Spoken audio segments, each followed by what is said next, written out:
बंधुओं, आज संसार में लोग दिग्भ्रमित हो चुके हैं। कोई कोई किस राह को धर के जा रहे हैं तो कोई किस राह को धर के जा रहे हैं। ना जाने कहाँ जा रहे हैं, क्या कर रहे हैं, इसका कोई पता नहीं। साहिब कबीर बंदी छोड़ ने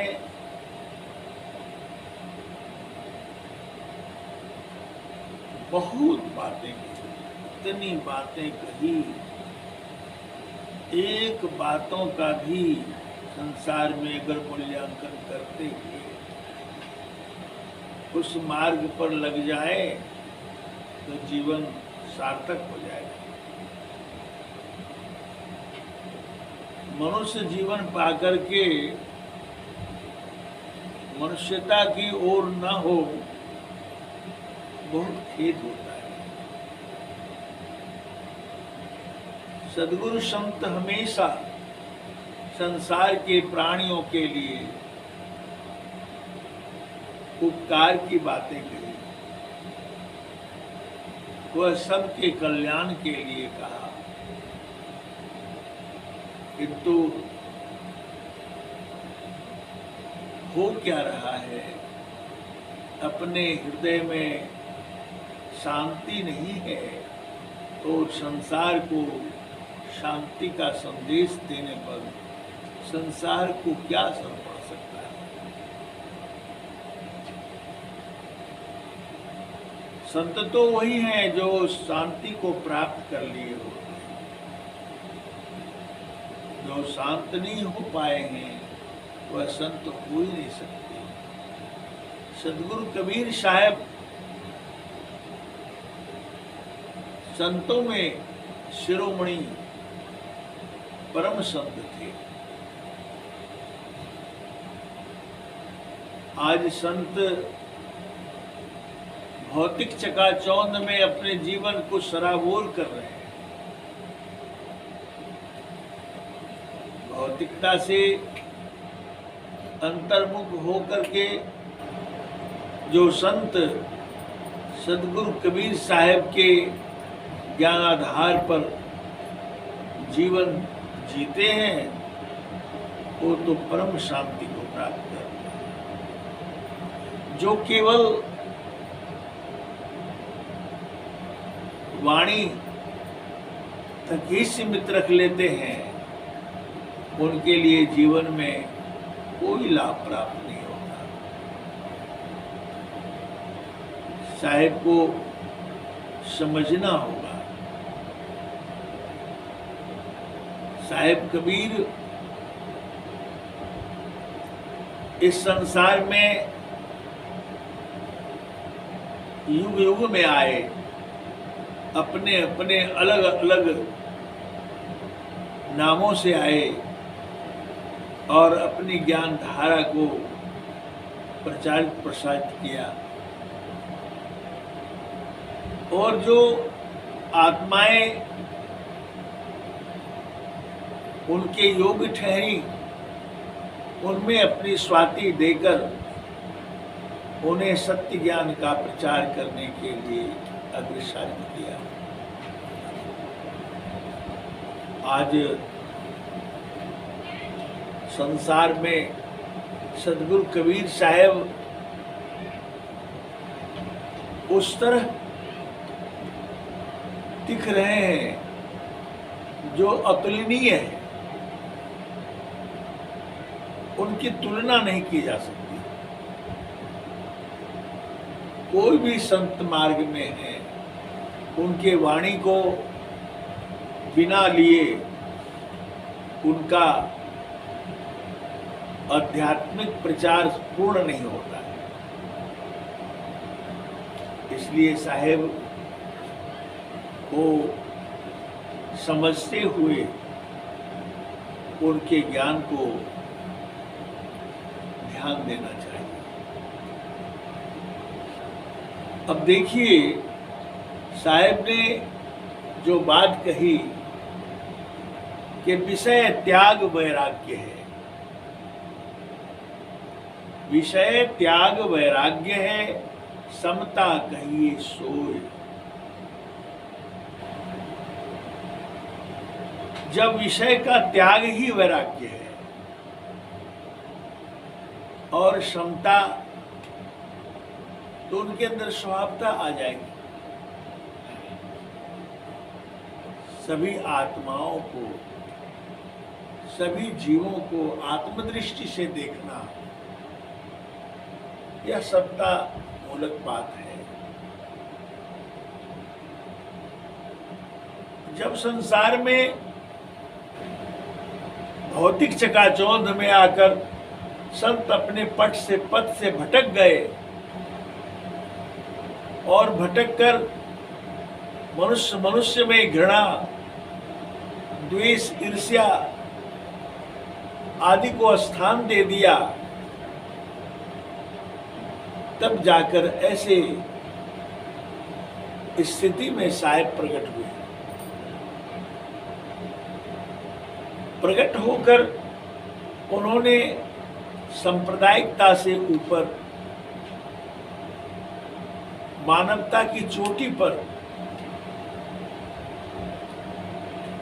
ले जाकर छोड़ना चाहा। मानव में जो विभेद है, मानव में जो ऊंच नीच का भेद भावना है, आज भी व्याप्त है संसार में। साहब ने यह कहा, एक ही खून का, सभी के अंदर एक ही खून है। कहा कि कारी पियरी दूहो गाई, ताकर दूध देहु बिल गाई। कहा कि काली गाय हो या गोरी गाय हो, उसके दूध को देख लो, सबका दूध एक ही जैसा है, सबका खून एक ही जैसा है, सब एक ही मार्ग से आते हैं। तो फिर क्यों आपस में इतना घृणा द्वेष? कोई छोटी जाति के हैं, कोई ऊंच जाति के हैं। यही अहंकार रामानंद स्वामी के अंदर हुआ था कि जाति विभेद में रहते हुए भक्ति करते थे और जाति विभेद को लेकर शूद्र जाति को अपना शिष्य नहीं बनाते थे, केवल ब्राह्मण को ही शिष्य बनाते थे। ये कैसा अंधकार है? यह तो पूर्ण अंधकार की बात है और ज्ञान की बात है। समदृष्टा होने की बात शास्त्रों में वर्णित है, लेकिन समदर्शी कहाँ होते हैं? जब समदर्शी तभी होंगे जब आत्मज्ञान होगा। आत्मधरातल पर जो अवस्थित होते हैं, उन्हीं के अंदर समदृष्टि होती है। उनके अंदर तो ईर्ष्या, द्वेष, लोभ, मोह, काम, क्रोध यह भी समाप्त हो जाता है। और जब समाप्त हो जाता है तो वह मानवता की चोटी पर चले जाते हैं। वही व्यक्ति संसार को उस अवस्था में ले जा सकता है जो आधे अधूरे ज्ञान की बात में है। तो उस बात पर लोग आज स्थिर हो रहे हैं, उसी बात पर लोग चलना चाहते हैं। तो सम विचार कैसे होगा? सदगुरु कबीर साहब ने अपना बालक रूप धारण करके रामानंद स्वामी के उस सीढ़ी के पास लेट गए थे और रामानंद स्वामी खड़ाम पहनकर उतर रहे थे और पंचगंगा घाट में स्नान के लिए जा रहे थे। साहब ने अपना उनके अहंकार को तोड़ने के लिए बाल्य रूप में आए और देखिए, लात पड़ जाने पर बालक चिल्लाता है और गोद में उठा लेते हैं, कहते हैं बेटा राम राम कहो, राम राम कहो, कुछ नहीं होगा, कोई बात नहीं। ऐसा कह करके झुक करके जब वो उठाया बालक को, तो उनके गले की माला जो श्री तुलसी की, वह बाल्य रूप साहब के गले में उतर आया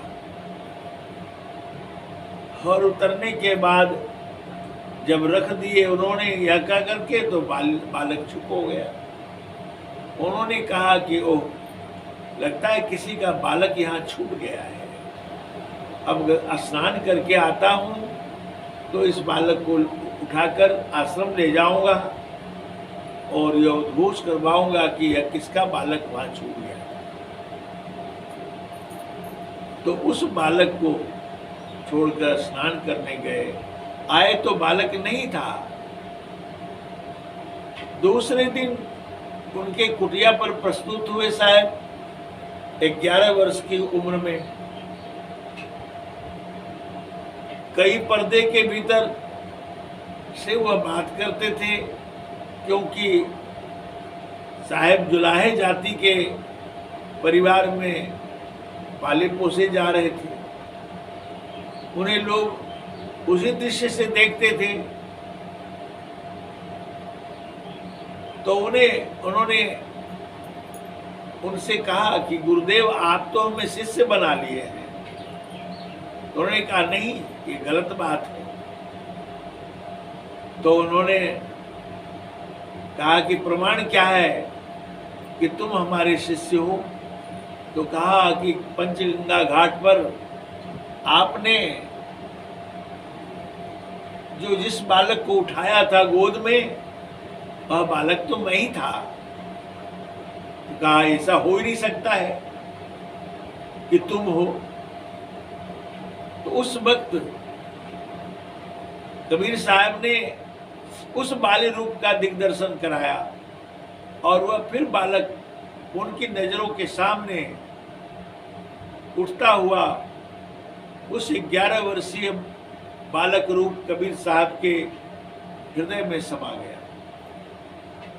उनकी भ्रांति वहां टूट गई और उन्होंने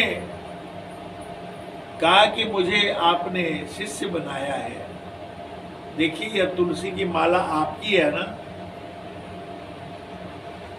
वो तो विस्मित हुए और उन्होंने फिर कहा कि आपका मंत्र तो राम नाम है, आपने मुझे राम राम कहने के लिए कहा, तो मैं तो आपका शिष्य बन गया। अब रामानंद स्वामी तो इस बात को सुनकर के अचंभित हो गए। उन्होंने कहा कि अच्छा, अच्छी बात है। तो इस प्रकार से उनको देखा और जब वो अपने पूजा करने गए मानस मंदिर में राम सीता लक्ष्मण के सहित वो पूजन करते थे मानस मंदिर में। अंदर अपने कक्ष में वो पूजन कर रहे थे, तो कबीर साहब ने वो मुकुट जो था, कपड़े तो पहना दिए थे और मुकुट पहना करके अब माला पहनाना भूल गए। माला अब मन ही मन वो संकुचित हो रहे हैं। अब क्या करूं? माला अगर पहराता हूँ सिर में डालकर, तो मुकुट इतना बड़ा है कि अब माला जाएगा नहीं। फिर उस माला को सोचने लगे मन ही मन, तो कबीर साहब बाहर से बोल पड़े कि गुरुजी, माला जो है उसका गुड्डो खोल दें और सारी आपकी चिंता दूर हो जाएगी, उसको गले में डाल दें। मुकुट भी खोलने की आवश्यकता नहीं है, आप क्यों चिंतित हो रहे हैं? इस बात को सुनकर के स्वामी रामानंद जी को बड़ा आश्चर्य हुआ।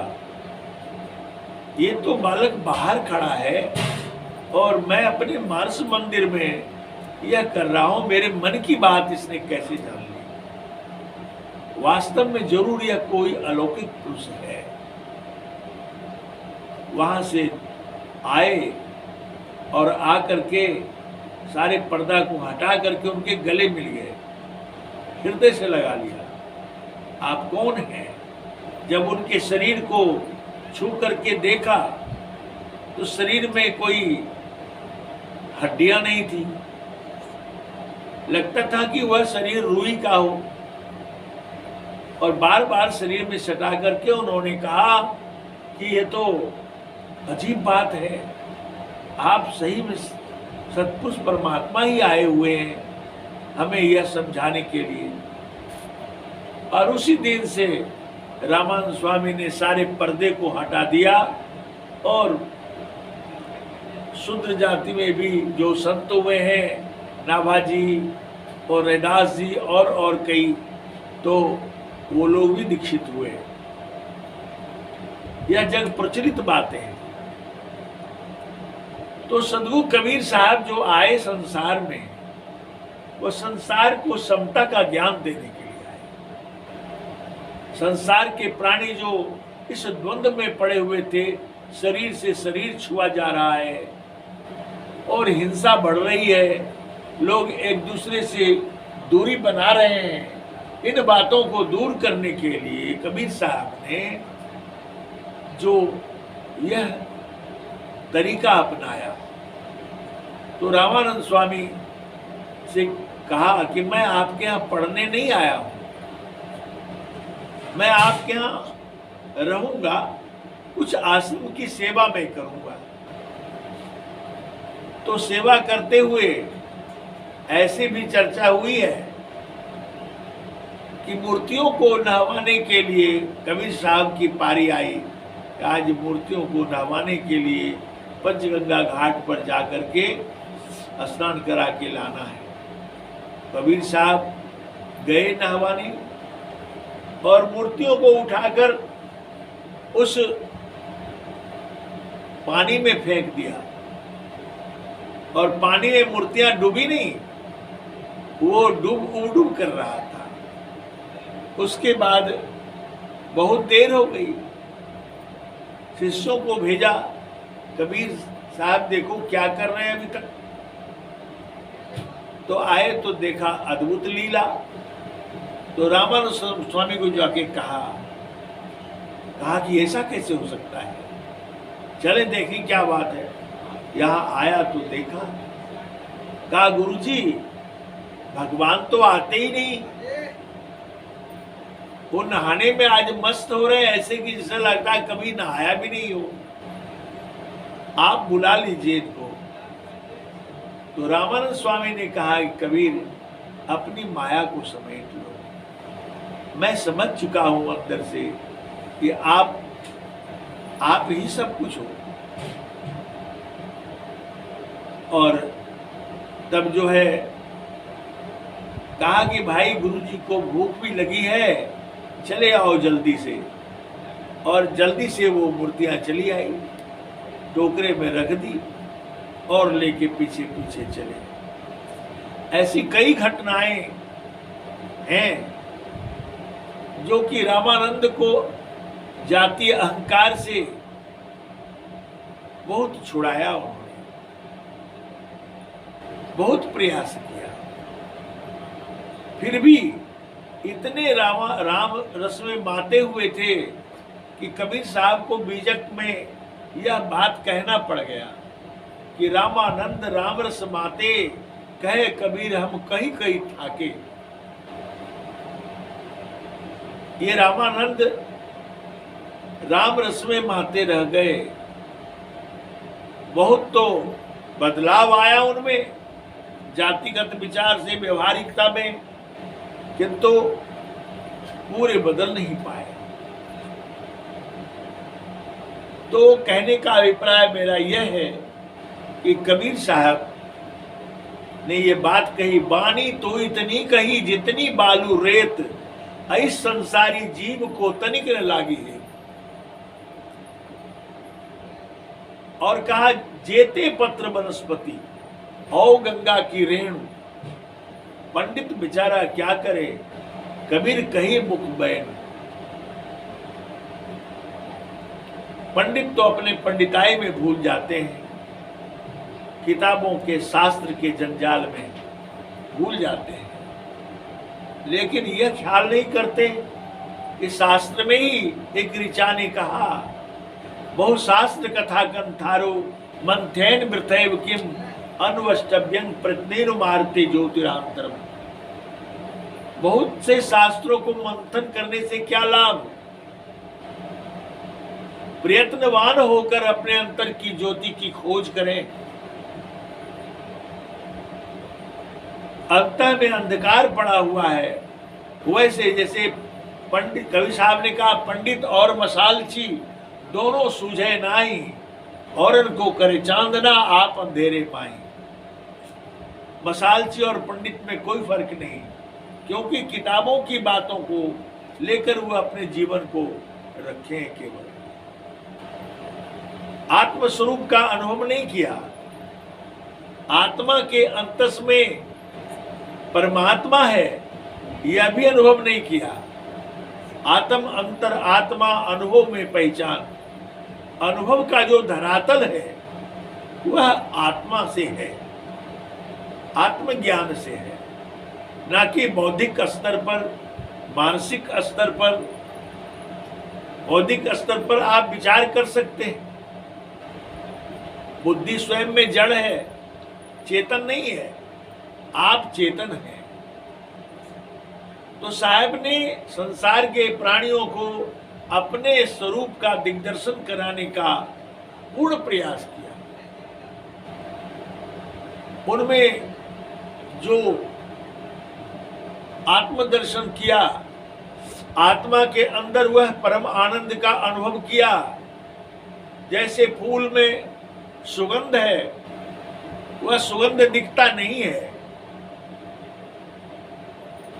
और फूल को हम देख पाते हैं चर्म चक्षु से, वह अनुभव का विषय है, वहां अनुभव किया जाता है।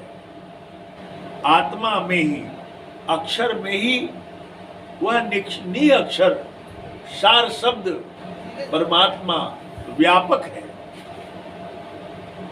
उस अवस्था में पहुंचने के बाद ही सार शब्द का अनुभव कराया जाता है। उस अवस्था में ही आत्मज्ञान जब हो जाता है, तब इस जीवात्मा का कल्याण होता है।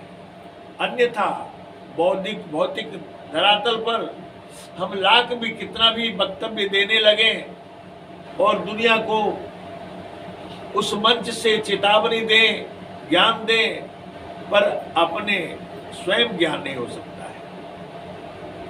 इसलिए स्वयं में ज्ञान प्राप्त कर लेने के बाद ही संसार को ज्ञान देना चाहिए। जिस स्टेज में हम हैं, उस स्टेज पर पहुंचकर तब दुनिया को रोशनी दिखानी चाहिए। साहिब कबीर संसार में चारों युगों में आते हैं और उन्होंने खुद परिचय दिया अपना, उन्होंने खुद परिचय दिया अपना। औरों की बात क्या कही जाए, दुनिया समझे ना समझे वो अलग बात है। उन्होंने कहा, हम अभिगत से चली आए, काहू मरम भेद नहीं पाए। ना हम जन्मे गर्भ बसेरा, बालक हो दिखलाए, काशी शहर जले बिछे देरा, तहां जुला पाए। थे विदेह दे धरी आए, काया कबीर कहाए, भक्ति है तो हंसन के कारण रामानंद चिताए। भक्ति के हेतु हंसों के हित में रामानंद को चिताया। ऐसी परंपरा थी कि शूद्रों को बोलने तक का अधिकार नहीं था, अपने दुख को बयां करने का भी अधिकार नहीं था। उस समय महाक्रांत पुरुष अभिगत से वह चले आए और संसार को यह सत्य ज्ञान का भेद जन साधारण भाषा में प्रकाशित किया, प्रेषित किया। संसार वेद शास्त्र को लेकर के बस जो लिखी बातें किताबों में है, उन्हीं बातों को लेकर के संसार में व्यक्त करने लगे, कहने लगे। किताबों में ये बातें लिखी है, किताबों में ये बातें लिखी है, वेद में यह बातें हैं, शास्त्र में ये बातें हैं। और वेद खुद कहता है, वेद के ऋचा कहते हैं, ना वेदं वेद विद्या हुर्वेदो ब्रह्म सनातनम ब्रह्म विद्या रतो यस्तु सो विप्र वेद पारगत। वेद वेद नहीं है, ना वेदं वेद विद्या हुर्वेदो ब्रह्म सनातनम, सनातन ब्रह्म ही वेद है, किताब वेद नहीं है। और उस सनातन ब्रह्म में जो रमन करने लगे तो वह वेद के पारदर्शी हो जाते हैं, वह सही रूप में विप्र है। और जो विप्र होते हैं उनमें छल कपट प्रवंचना नहीं होनी चाहिए। जो विप्र है ऊंच नीच का भेद नहीं बनानी चाहिए। और जो विप्र है वह ऊंच नीच का भेद बनाकर छुआछूत का भाव प्रकट नहीं करनी चाहिए, जातियां नहीं बनानी चाहिए। एक ही मार्ग से सभी आए संसार में और एक ही रूप के अनेक रूप बन गए। इसलिए इस संसार में साहब ने जो प्रकाश दिया संसार के प्राणियों को, वह अद्वितीय है। और उस समय वो इसलिए आए उस गरीब के घर में, उस छोटी जाति के घर में जिसे लोगों ने उपेक्षित कर दिया था। उसे ऊंचा बनाने के लिए, ऊंचा अपने ज्ञान की ओर आकर्षित करने के लिए, आत्मज्ञान की ओर आकर्षित करने के लिए उन्होंने बहुत प्रयास किया, बहुत यातनाएं सहनी पड़ी। कबीर साहब को इतनी यातनाएं दी, कोई मनुष्य होता तो मर गया होगा, पर वो मरे नहीं, क्योंकि वो तो अभिगत से आए थे और अजगय पुरुष थे और संसार को ज्ञान देने आए थे, प्रकाश देने आए थे।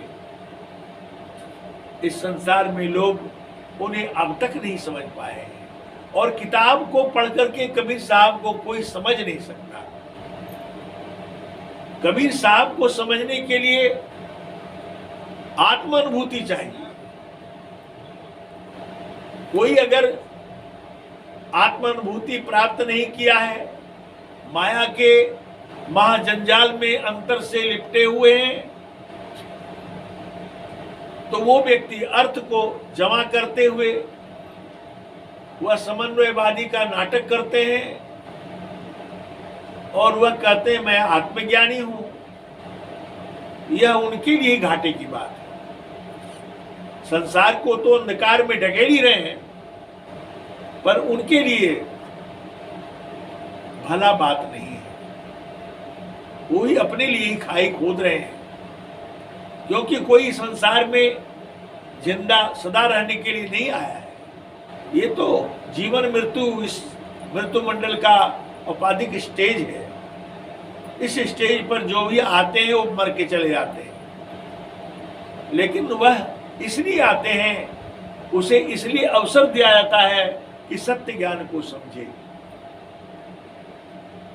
और जो सत्य ज्ञान से लग जाते हैं तो उन्हें संसार की न कोई माया न कोई काल उसके सामने टिक सकता है। इसलिए अनुरोध है आप महान आत्माओं से कि इन बातों पर ध्यान दें, साहेब के ज्ञान को पैनी दृष्टि से समझें, गहराई से समझें। कुछ लोग तो ऐसे भी हैं कि अपना ही जमीन खुद ही काट रहे हैं जिस पर वो खड़े हैं। कुछ जाना नहीं समझा नहीं और बहुत बयां करते हैं, सबका विरोध करते हैं, ये है वो है, ऐसे है वैसे है। क्या कहा जाए, किसी की निंदा तो करनी ही नहीं चाहिए। वो खुद खाई खोदते हैं, खुद खाई भी गिरेंगे। सदगुरु कबीर साहब को समझे नहीं और दुनिया को समझा रहे हैं। चलिए उनकी अपनी बात है, जैसे हैं वैसे हैं। तो मैं यही आपसे कहना चाहता हूं, आप सभी शॉर्ट में सदगुरु कबीर साहब को समझें, उनके एक एक वाणियों को अपने हृदय में उतार कर और साधनात्मक प्रक्रिया से अनुभव करें। जो गुरु ने लक्ष्य बताया है उस लक्ष्य पर अपने को अवस्थित करें और उसमें आत्मसमर्पण कर दें। फिर देखें कि सत्य क्या है, झूठ क्या है, जीवन क्या है, मृत्यु क्या है, संसार क्या है और सार क्या है। इस बात को समझेंगे।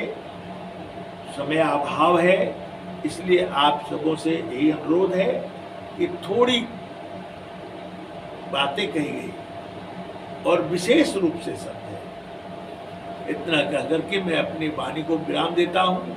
सत साहिब बंदगी साहिब, सत साहिब।